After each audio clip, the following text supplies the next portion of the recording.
चल,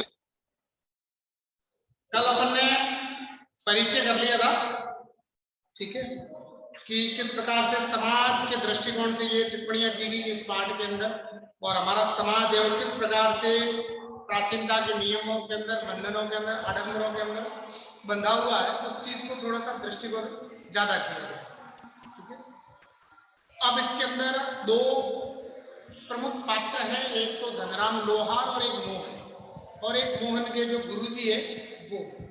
तो उन दो तीन पात्रों के इर्द गिर्द ये पूरा का पूरा पाठ चलेगा कि मोहन के पैर अनायास ही शिल्पकार का मतलब होता है बनाने वाला, ठीक है। यहाँ पर अलग से मतलब एक बस्ती है, वो उसकी है लुहारों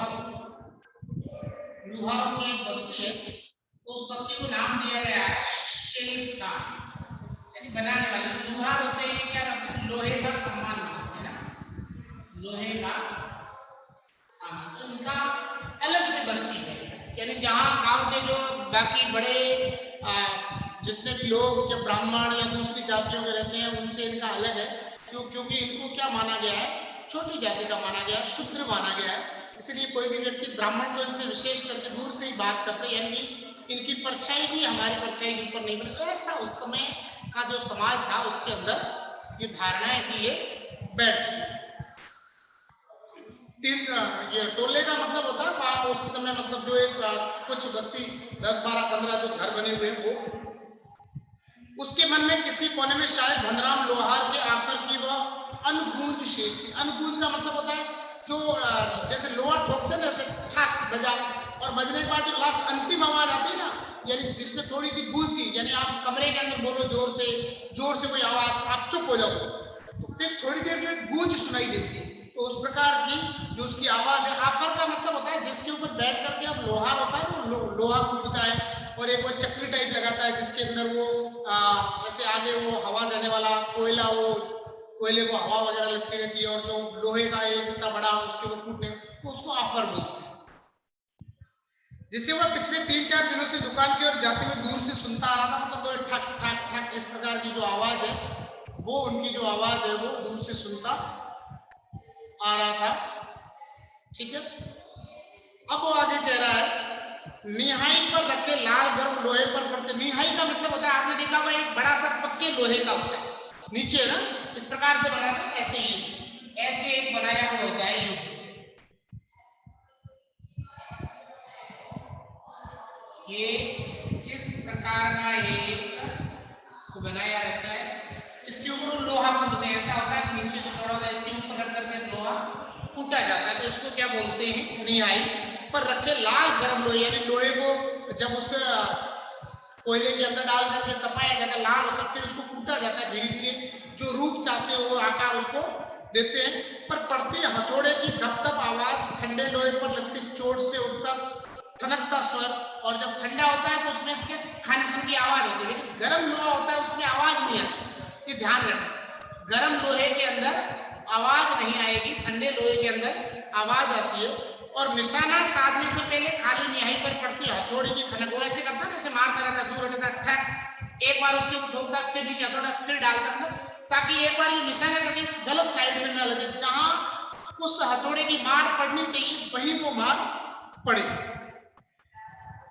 खनक, जिन्हें खनक का मतलब था आवाज, जिन्हें वो दूर से ही पहचान सकता था। लंबे बैट वाले हंसुए को लेकर वह घर से इस उद्देश्य से निकला था कि अपने खेतों के किनारे उगाई कांटेदार झाड़ियों को काट छाट कर साफ कराएगा।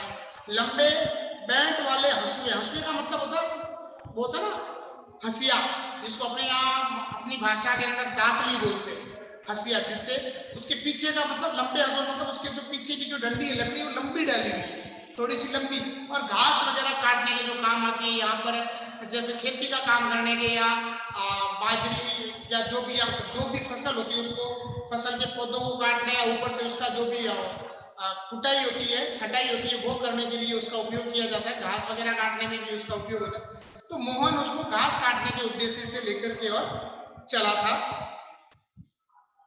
बुड्ढे मुंशीधर जी के बूते का अब यह काम नहीं रहा। अब देखो, बुड्ढे बंशीधर जी के बूते, यानी उनके पिताजी का नाम बंशीधर जी, और ब्राह्मणी का काम करते वृद्ध है वो, मतलब उनसे अब ये काम नहीं होता है। यही क्या जन्म पर जिस पुरोहिताई के बूते पर उन्होंने घर संसार चलाया। पुरोहिताई का मतलब होता है पंडिताई का काम करके, किसी का हाथ दे करके, किसी का मतलब भाग्य बता करके, किसी के यहाँ शादी विवाह करके, किसी के यहाँ कोई अनुष्ठान करवा करके, या मरण का कोई काम, ब्राह्मण होते यही काम करते थे। और उसके ऊपर जो उनको जो दक्षिणा में मिल जाता था उससे उन्होंने पूरा घर चला लिया था। लेकिन अब उनको बड़ी चिंता हो रही थी कि उनका जो पुत्र है न तो वो पुरोहिताई का काम जानता है और न ही किस प्रकार से खेती वाले काम ये नहीं कर पाएगा, तो वो उसका जीवन कैसे चलेगा, ये उनकी चिंता का एक प्रमुख कारण है। फिर यही क्या जन्म पर जिस पुरोहिताई के बूते पर उन्होंने घर संसार चलाया, वह भी अब कैसे कहाँ कर पाते हैं, मतलब अब वैसे जा भी नहीं पाते। बच्चे तो युवा थे, चल जाते थे, बुजुर्ग आदमी दूर दूर तक जाने में भी समस्या होती है। यजमान लोग उनकी निष्ठा और संयम के कारण उन पर श्रद्धा रखते हैं। यजमान का मतलब होता है बुलाने वाला, ठीक है। मेजबान का मतलब होता है, यजमान मेजबान यानी बुलाने वाला, बुलाने वाला यानी जो पंडित को घर पे बुलाता है। लोग तो उनको बहुत बुलाते हैं, लेकिन उतनी दूर तक अब जाना, इतना बैठ करके काम करवाना, उनका शरीर उनका साथ नहीं दे रहा, क्योंकि बुजुर्ग अवस्था के अंदर वो थे। लेकिन लोग मानते थे कि ये मतलब पंडित जी बड़े अच्छे जानकार हैं, या पहुंचे हुए पंडित जी अच्छे खासे जानकार, लोग उनकी बड़ी कद्र करते थे। लेकिन फिर भी उनको आने जाने में और उनके काम करने में बड़ी समस्याएं होती थी। तो इनकी संयम और निष्ठा के कारण लोग इन पर श्रद्धा रखते थे, मतलब इनको मान सम्मान देते थे। लेकिन बुढ़ापे का जर्जर शरीर अब उतना कठिन श्रम और व्रत उपवास नहीं झेल पाता था। अब मतलब वो बुजुर्ग हो गए थे, उतने व्रत उपवास खुद नहीं कर पाते थे, उतना संयम लगातार बैठना ये उनके बलबूते में नहीं था। सुबह सुबह जैसे उसे सहारा पाने की नीयत से उन्होंने गहरा निश्वास लेकर कहा। गहरा निश्वास का मतलब होता है ऐसे कहते ना यूं, अब ऐसे कर लो, मतलब गहरी सांस छोड़ करके, लंबी सांस। आज गणनाथ जाकर चंद्रदत्त जी के लिए रुद्री पाठ करना था। अब गणनाथ एक स्थान का नाम है और वह चंद्रदत्त जी कोई व्यक्ति है, उनके यहाँ जाकर के रुद्री पाठ करना था, मतलब पाठ वगैरह करवाते। अभी जैसे सावन का महीना है तो ये शिव अभिषेक करवाते हैं लोग, हैं अभिषेक वगैरह 2-4 ओम मृत्युंजय वो मंत्र होता ना, यदा वदा ब्रह्म वो वाला, ठीक है, मृत्युंजय मंत्र 108 बार उसका जाप करवाते, 40-50 मिनट का लगातार होता है। फिर बीच में मंत्र वगैरह बोलते, 2-3 घंटे लग जाते हैं।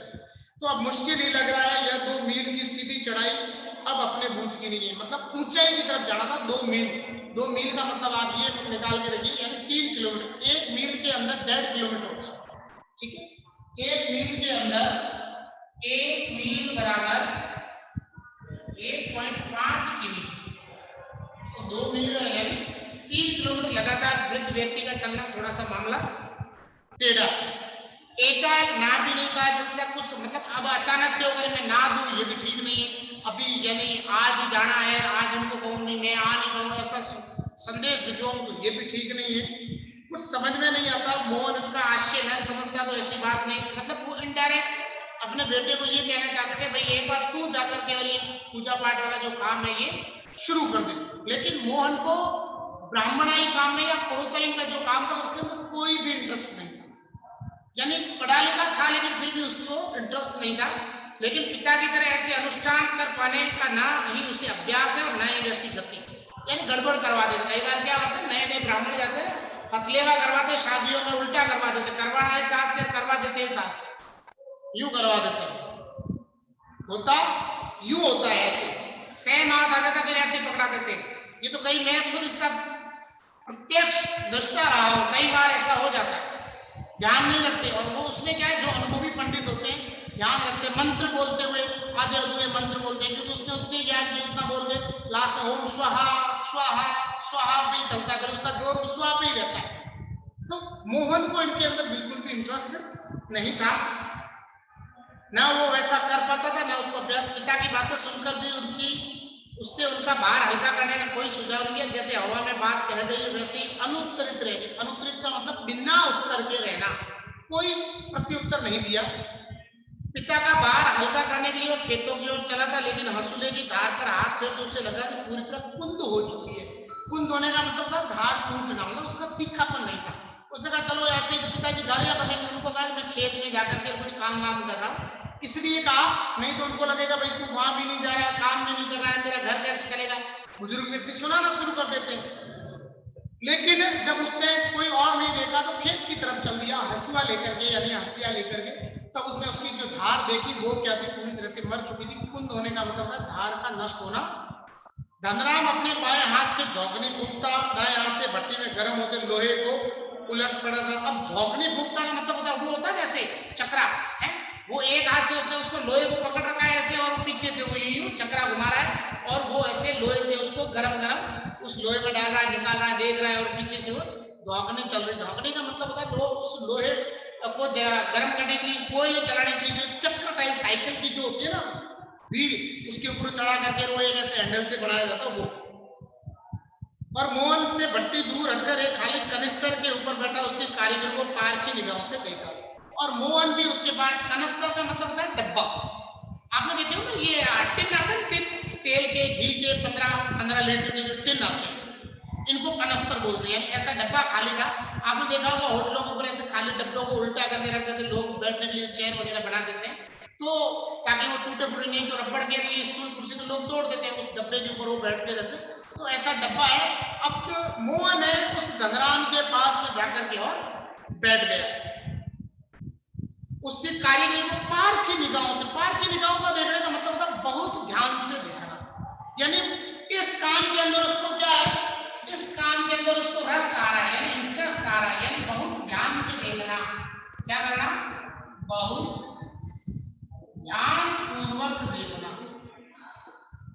किसको, धनराम को काम करते हुए। क्यों, क्योंकि धनराम और मोहन ये दोनों क्या है, एक साथ। मोहन ये दोनों सहपाठी है, एक ब्राह्मण है और एक लोहार है, लेकिन एक ही स्कूल में एक ही कक्षा में पढ़ते थे। उसमें मोहन बहुत होशियार था, धनराम क्योंकि पूरा दिन बेचारा घर पे वहां काम कर रहा था, तो पढ़ने में उसकी रुचि थी, उसको तो थोड़ा कूटना ही था, इसलिए वही आता था।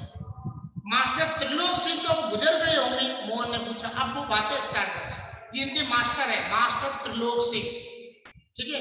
वो बोला वो गुजर गए होंगे, मतलब उनका देहांत हो गया होगा। वे दोनों अब अपने बचपन की दुनिया में लौटे, मतलब उस समय जब वो साथ में पढ़ते थे। धनराम की आंखों में एक चमक सी आ गई, वो बोला माँ साहब ये क्या आदमी थे लल्ला। अब मतलब माँ साहब ये ग्रामीण भाषा का शब्द है, मास्टर जी, क्योंकि वो पढ़ा लिखा है इसलिए बोल रहे हैं माँ साहब, यानी उसने तीसरी चौथी पांचवी तक की और उसके बाद कुछ भी पास आता कुछ नहीं था, स्कूल छोड़वा दी उसके पिता ने, पढ़ाया नहीं, इसलिए वो माँ साहब हो गया। मास्टर जी को उसने क्या अपने अनुसार माँ साहब, मतलब बोलने का तरीका है वो उसको ठीक से नहीं आ रहा है, इसलिए कहा माँ साहब क्या आदमी तो लल्ला। अब लल्ला का मतलब होता है प्रिय, क्या होता है, प्रिय, यानी बहुत अच्छा आदमी होता है। छोटे बच्चों को या अच्छा अपना हम उम्र होता है उसके लिए लल्ला शब्द होता है, ठीक है। प्रेम पूर्वक कहा गया।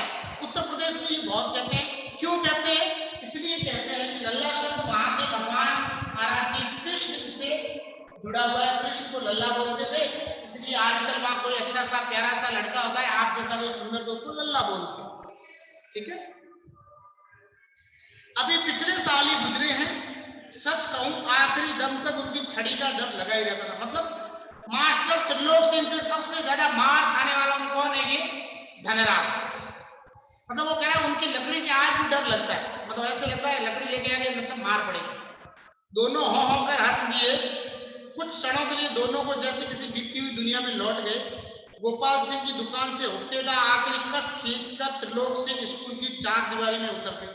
सुबह सुबह हुक्का आपने देखा होगा, इतना सा बड़ा सा होता है, पीछे रस्सी टाइप लगी हुई, तंबाकू डाल करके ऊपर वो उसके खीरे रख देते हैं और फिर वो पीछे ऐसे ऐसे खींचते रहते हैं। जानते हो मॉडर्न जमाने में हुक्का तो बहुत कुछ चलता है, मेरे हिसाब से आप में से किसी ने शर्ट मारी होगी, हो सकता है 101%, इतना तो मैं दावे के साथ कह ही सकता हूँ, ठीक है। तो हुक्के का वहां गांव के अंदर दुकान थी किसी गोपाल सिंह की, उसकी दुकान पे हुक्का पीते और आखिरी कस मतलब लास्ट कस लगा करके और फिर स्कूल के अंदर आ जाते। थोड़ी देर पहले धमा चौकड़ी मचाते, उठा पटक करते और बांझ के पेड़ों की टहनी पर झूलते बच्चों को जैसे सांप सूंघ गया। सांप सूंघ गया एक मुहावरा होता है, मतलब कोई भी सब चुप, कोई हलचल नहीं, मतलब डर से।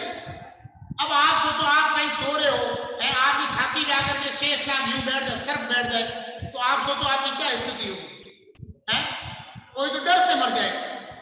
तो मतलब बहुत ज्यादा भयभीत होना, डरना, बच्चे चुपचाप डर डरा के फटाफट बैठ गए। कड़े स्वर में पूछते हैं, प्रार्थना कर ली तुम लोगों ने? मतलब प्रार्थना कर ली, यह जानते हुए भी कि यदि प्रार्थना हो गई होती तो गोपाल सिंह की दुकान तक उनका समवेत स्वर, समवेत स्वर का मतलब होता है एक साथ उठी ध्वनि, एक साथ आई आवाज।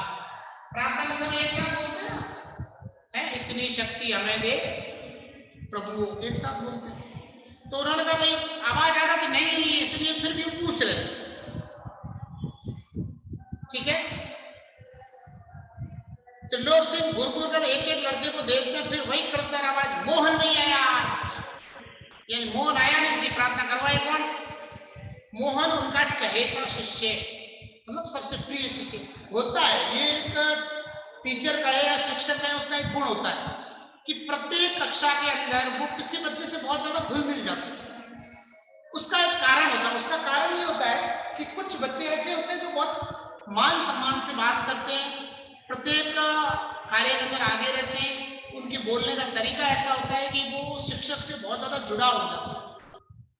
कोई ना कोई एक आधा प्रत्येक कक्षा में रहता ही रहता है ऐसा बच्चा जिसके ऊपर प्रत्येक टीचर का कोई ना कोई थोड़ा सा रहता है, हाँ ये बच्चा अच्छा, उसके मन में आए, यानी अगर कोई अचानक से पूछे तो उनको उसका नाम फिट रहता माइंड में। तो पूरी स्कूल के अंदर इनको एक ही बच्चा ये प्रिय था, जिसका नाम क्या है? तो मोहन। पुरोहित खानदान का कुशाग्र बुद्धि, कुशाग्र बुद्धि का मतलब होता है बहुत तेज, मतलब मास्टर माइंड, अच्छा होशियार जिसको कह सकते हैं। कुशाग्र बुद्धि का मतलब बहुत तेज, होशियार। बालक पढ़ने में नहीं गायन में भी बेजोड़, पढ़ने में ही नहीं था, गायन यानी अच्छा गाता था। ब्राह्मण है तो ब्राह्मण का कंठ अच्छा होता है, क्यों? उसको मंत्र बोला बोलते होते, ओम नमः शिवाय भगवते वासुदेवाय, ये वो ऐसे मंत्र बोलने पड़ते हैं।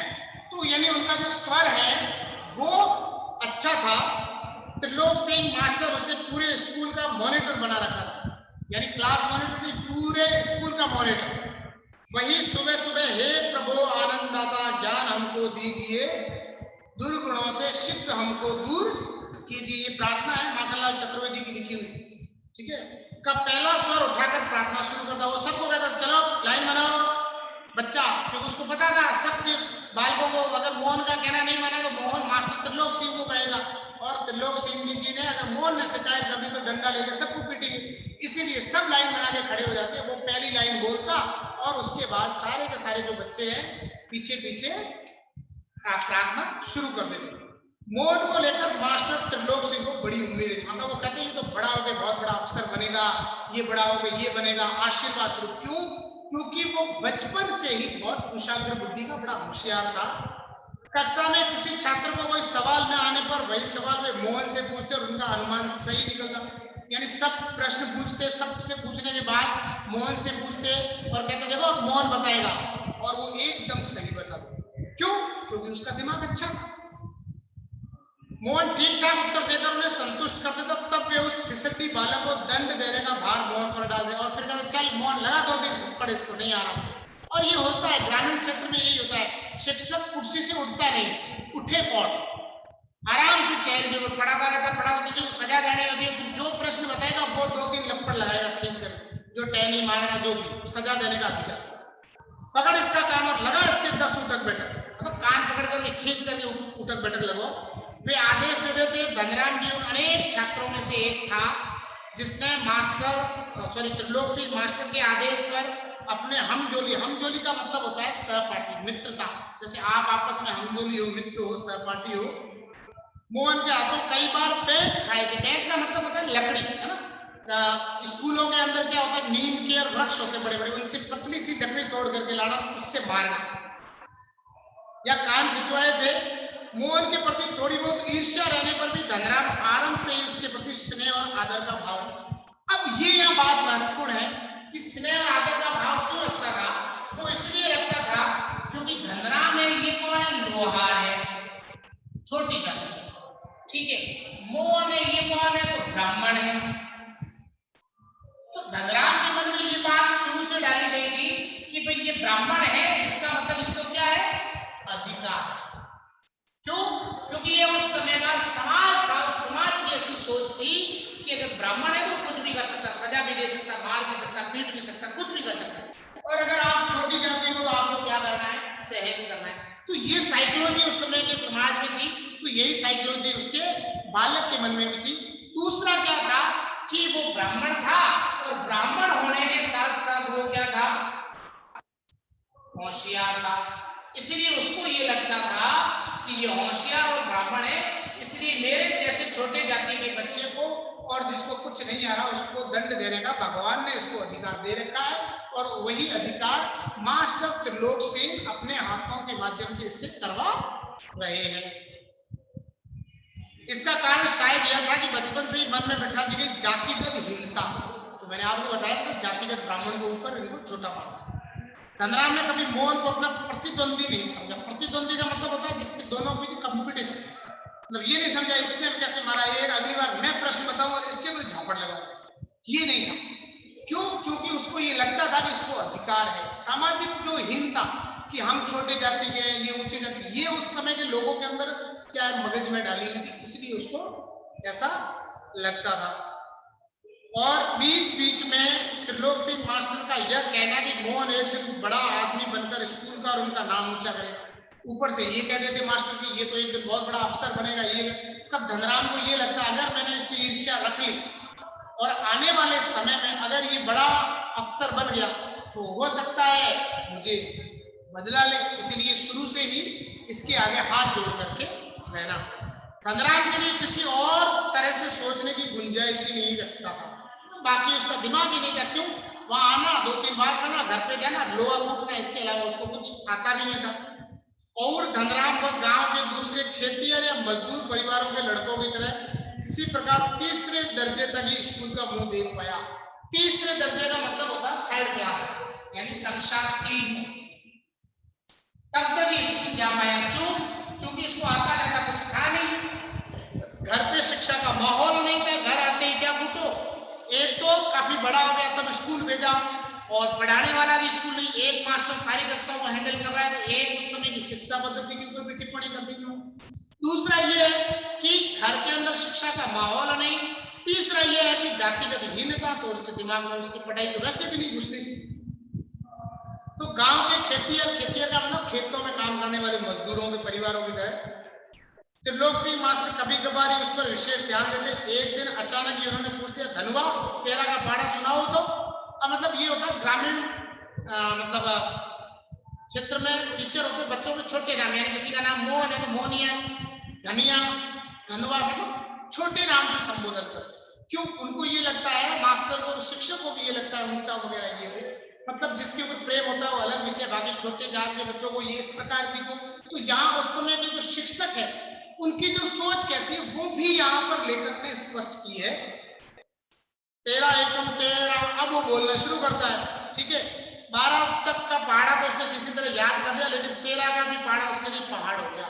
उसने जैसे तैसे रट रटा करके 12 तक पहाड़े याद कर लिए धनराम ने, लेकिन 13 का पहाड़ा में उसके लिए पहाड़ हो गया।